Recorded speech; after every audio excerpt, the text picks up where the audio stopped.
This is the final episode which I will be releasing this week on YouTube to promote my crowdfunding campaign for my podcast, Film Pro Productivity, which is a productivity and time management podcast aimed at film pros and other creatives, but which I hope is broad enough to give something to any listener. Today's episode is one which went particularly well when it was released, and it's called Protecting Your Mental Energy. If you want to support the podcast, please go to the Indiegogo campaign. There's going to be links probably in the description. I'm not sure if I'll put them on screen. Maybe I will. I haven't planned that far ahead yet. And please buy into it and help support the show for the next year. Practically all money raised is going towards either hosting the show, keeping it on the air, or promoting the show. That is all except the first £14 that I raise over my target of £500, which will go towards a chew toy for my dog Angus, who can be seen here. That's him when he was a puppy, obviously. And let me just make sure this finds me again. Focus has found me. I don't believe it. And yeah, because I am not below pimping out my cute dog to try and ensure that I meet my target. But I'll leave it there for now. That's how shallow I am this week. Enjoy this episode. A lot of people have commented on it. It seems to be a very popular one, and I hope you enjoy it too. Thanks for the support. Thank you.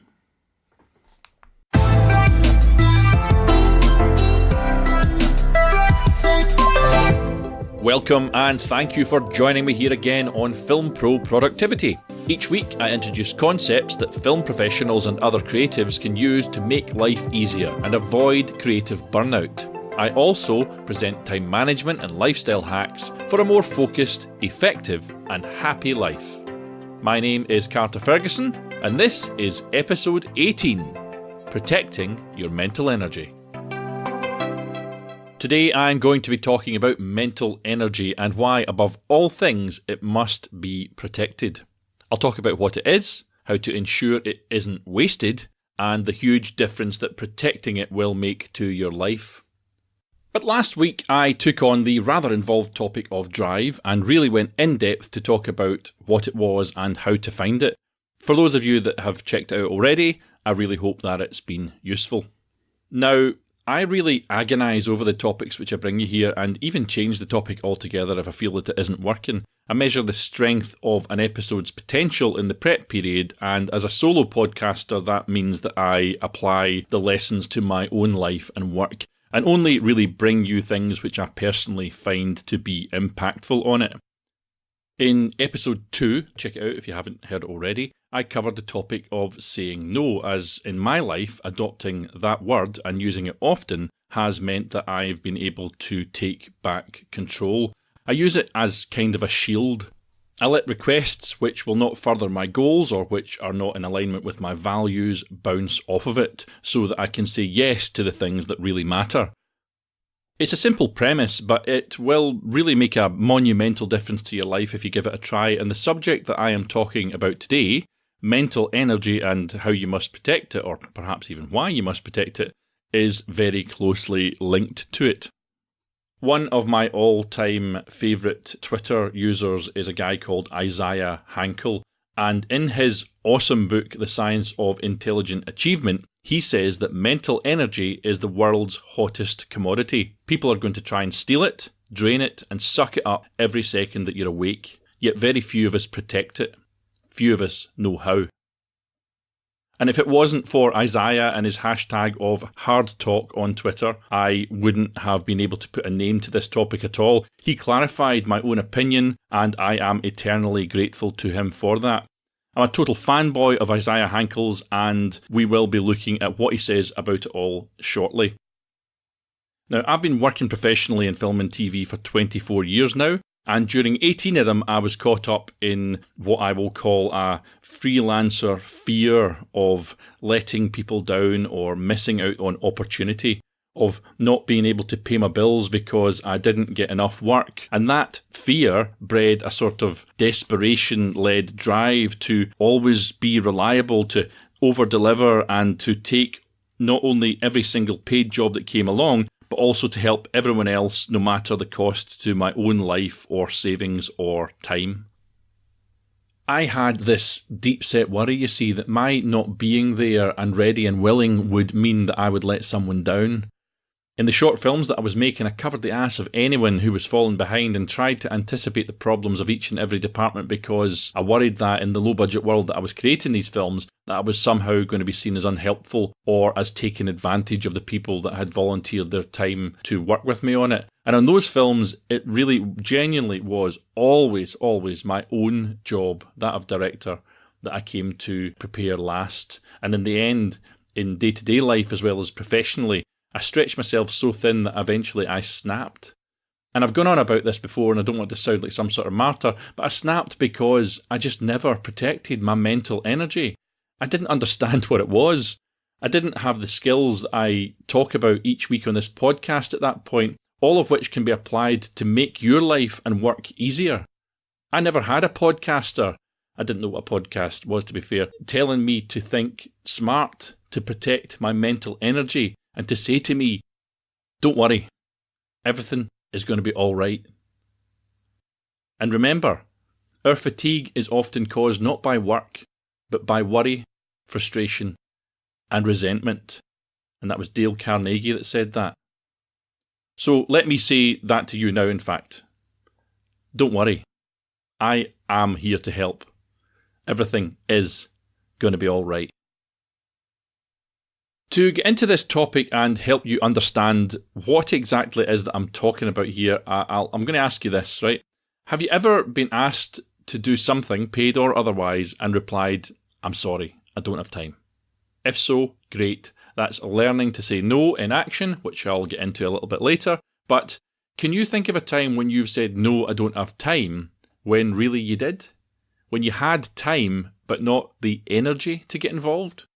What I suppose I'm saying is, have you ever said no and made an excuse or even apologised to someone because you were actually tired out? Or because you just wanted to watch TV? Or because you really just wanted time to yourself? When you just didn't have enough headspace to take on new things. It's not that you didn't have time to help someone, but you just didn't have the headspace. Well, that headspace is the mental energy that I'm talking about. And it is your most finite resource. Amy Morin, author of 13 Things That Mentally Strong People Don't Do, says, wasting brain power ruminating about things you can't control drains mental energy quickly.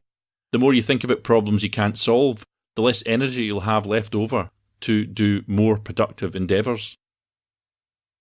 Has your brain ever been so cluttered with unfinished tasks, commitments to other people, grand plans and small ones, regrets of things long past, worries about what other people think or just might think, or of letting someone down, or with wording the emails you feel you need to reply to, or shopping lists of things to buy or birthdays to remember, and really any other thing that gets stuck in your mind and won't go away, that you feel so fatigued that you just can't seem to achieve any of it? That is what happens when you don't take care of and protect your mental energy. And the end of that journey, by the way, is burnout. I quoted from Isaiah Hankel earlier as, it's his angle on all of this that most precisely aligns with my own, and there's a lot of articles on the subject out there. For me though, the only one that I fully agree with is Isaiah Hankel, because he really doesn't pull his punches.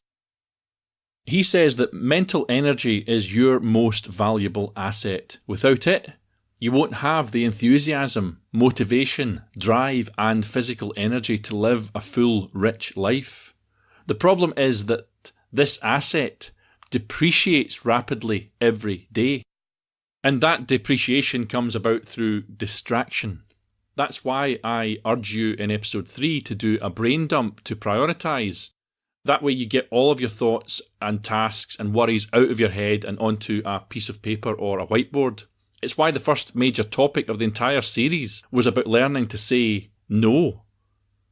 The subject of mental energy is detailed at length in Isaiah's excellent book, as I say, The Science of Intelligent Achievement, and even that title, you might notice, aligns very closely with the higher level thinking which I encourage you to adopt right from episode 1. Isaiah points out that although people carefully protect the money in their bank account and the time in their calendar, they do little to protect their attention. And attention, he says, is the gateway to your mental energy. Where your attention goes, your mental energy flows.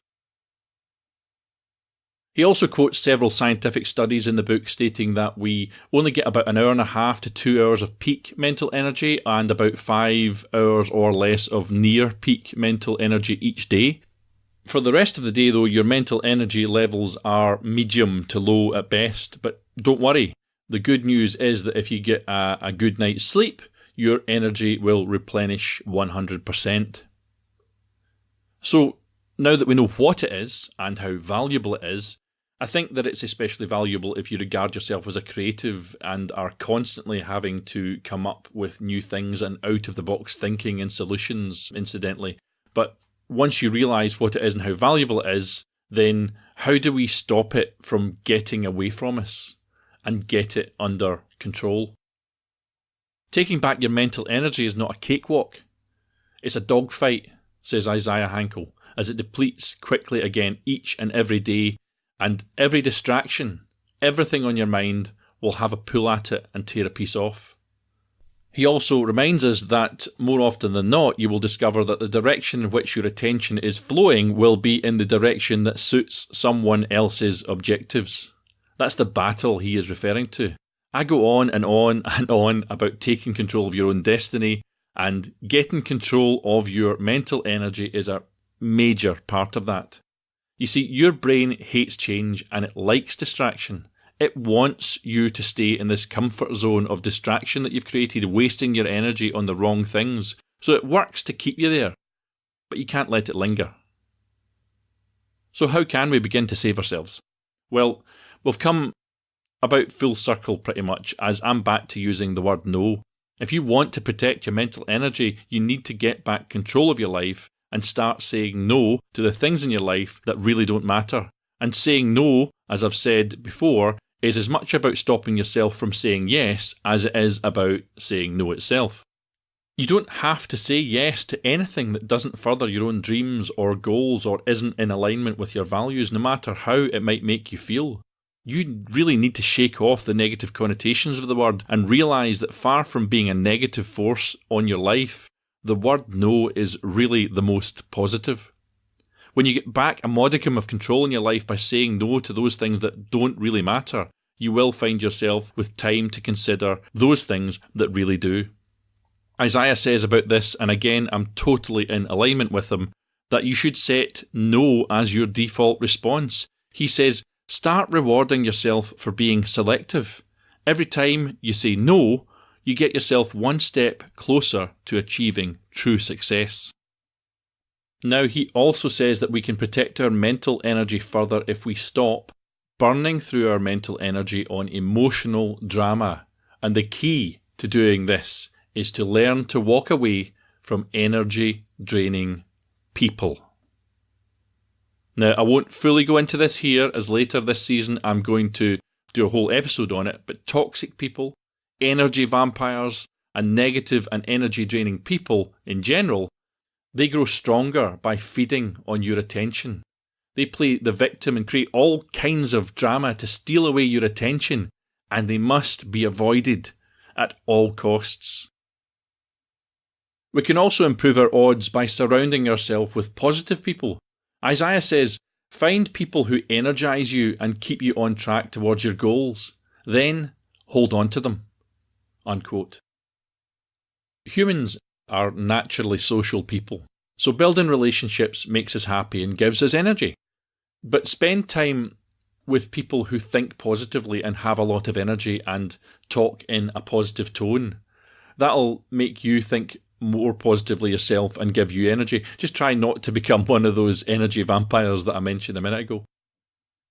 We can also take on activities which will increase our mental energy levels.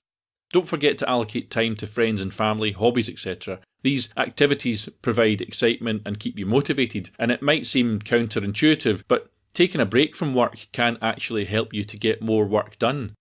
And having fun stimulates your brain in a way that improves energy levels too.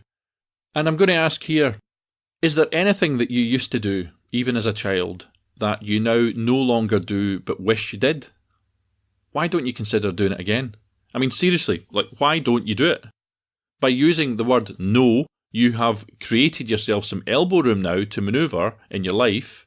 So why don't you rejoin that netball team or make a model aeroplane or go hill walking or whatever? That's all good for the soul.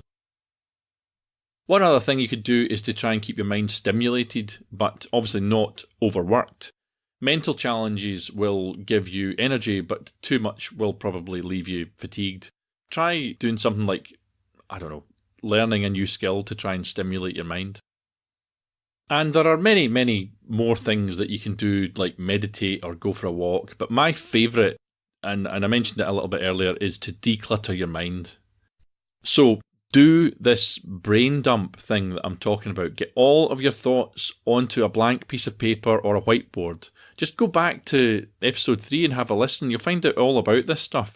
Declutter your mind. And then once you've got it out of there, look at what you can delegate off to others and put reminders into your phone or use an app that are going to help you so you're not trying to retain information in there. Take some notes, write it down, write thoughts or ideas you've got down, again, rather than have it stuck in your mind. And then keep a calendar so, again, you know what's coming up. You're not having to rely entirely on your brain power.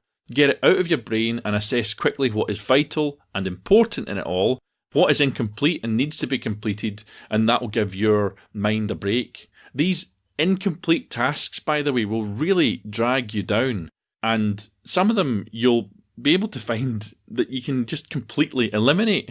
Things that you've been carrying for months or years and clogging up your brain, you'll realise just aren't important at all. To avoid making mistakes and to declutter your mind, keep as much of this stuff as you can just outside of your brain. For example, if you set a meeting with someone, put it in your calendar so that you no longer have to remember it. Keep a to-do list. Write it down. That will enable you to be more present and conscious of what you're doing in any given moment. Delegate what someone else can do for you. These are all ways which you can protect your valuable mental energy. There's something else that Isaiah points out in the book about having depleted mental energy, and I think it's the most important part of all this, for me anyway, because I recognise when it's happened to me myself. When mental energy is depleted, you see, you become more easily manipulated, and you can find yourself caught up in things that are really not in alignment with your goals. You need to be very wary of this happening to you, so try and keep a raised level of awareness in regard to what I'm talking about here, and be careful out there. Your mental energy is going to plummet throughout the day, but that's not a bad thing. It's only bad if it's being wasted on people and activities that are pivoting you away from true success. Be selective and start saving your most valuable resource, mental energy, for the best things in life, not the worst. Isaiah Hankel, unquote. Your call to action this week is to do a self-assessment, a brain dump to assess what is in there. Use the prioritising strategy from episode 3 to help you with this. And what I want you to do once it's all out there, once you've got everything out of your head, is to firstly eliminate the unimportant. Then I want you to look at what you can automate. This will be things like email responses or weekly shopping, for example. Then see what you can delegate and do it. Take action to delegate. Next, what have you got down there that you can put off until another day and deliberately procrastinate on? It's not that important right now, so you don't need it taking up brain space. Put it into a diary and deal with it another day. And that'll leave only what is important and possibly urgent, and you can concentrate on that. Move the details of your important stuff into a diary or an app and keep your brain free of this excess junk. Keep it clean and your mental energy will stay for longer. And if you've done a proper brain dump, you'll see that a lot of stuff that's been on your mind is not urgent, and some of it just isn't even important at all, and you can just let all of that go. And if worry is your problem, I'll be revisiting that topic later in the series. For now, though, remember the words of novelist Arthur Summers Roche, who wrote that worry is a thin stream of fear trickling through the mind. If encouraged, it cuts a channel into which all other thoughts are drained. So don't let worry for things that might never happen drain your most finite resource: mental energy. Thanks again for choosing to spend your valuable time here with me today. Please do spread the word about the show and help me to get more people listening. I really need people to spread the word, as there's really only me and what I can put out in social networking. So word of mouth is really, really very important. And if you're interested, obviously all previous episodes of the show are on the website at filmproproductivity.com. And I really, really do love it when I get SpeakPipe messages. I'm getting a few more of them these days. I think I've had about 5, maybe 6 now, and they're awesome. If you leave me a SpeakPipe message, which is effectively an online answering machine, you record a message in it, and I get to hear it. I can actually respond to you with an audio message back as well, and I like to do that. I've met a couple of people through the podcast doing that, and it's good fun. But if you can give me the problems that you've got, I might be able to build an episode around them. So it's a kind of win-win situation. Now, next week, I'm delving into the principle of the 4 disciplines of execution. I'll be talking about how you can have the goals and the plans, but if you don't have a clear means of executing your strategy, then you can still get stuck in the weeds. The 4DX, as it's known, will help you out of that. Until then, though, please take control of your own destiny, keep on shooting, protect that mental energy, and join me next time on Film Pro Productivity. The music that you are listening to right now is Adventures by Ehumitsu.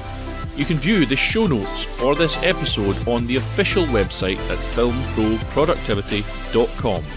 Please follow the show on Twitter at FilmProProdPod or on Facebook at FilmProProductivity, or you can catch me on my personal accounts on Instagram and Twitter at fight_director. Thanks again for supporting the show by subscribing, telling people all about it, and leaving an awesome review, preferably on iTunes, which seems to be the only one that really matters in this podcasting world. See you next week.